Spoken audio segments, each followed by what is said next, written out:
Chapter 2, The Threat of the Question. There's something dangerous about asking the wrong question. Not because it's actually wrong, but because it threatens the illusion. When you start to ask certain questions, things change. First, people smile politely. Then they suggest you take a break. Then they get annoyed. Eventually, they push back hard. Your questions don't get answered, they get labeled. You don't get a conversation, you get dismissed. You're becoming a conspiracy theorist. You're reading too much into things. Or the one that shuts it all down. Oh, you're becoming a preterist. Let's stop right there. Because for many people, that word becomes a conversation ender.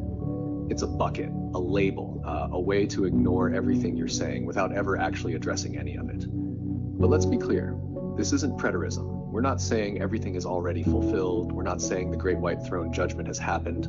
We're not saying New Jerusalem is here now. We're saying Christ meant what he said. He returned when he said he would. He judged that generation just as he promised.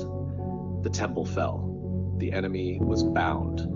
And then 1,000 real years of peace followed, a time of restoration, of the nations being discipled, of Christ reigning with his people.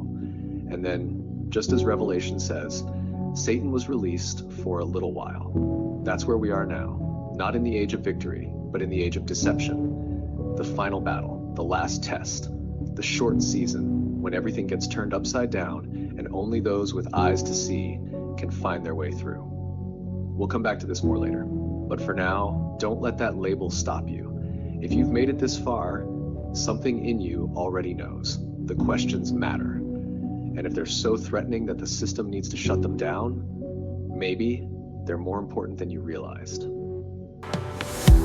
From Zion to the edge of the sea, the code is cracked by the humble and free. Lift your eyes, the firmament stands. You are not lost.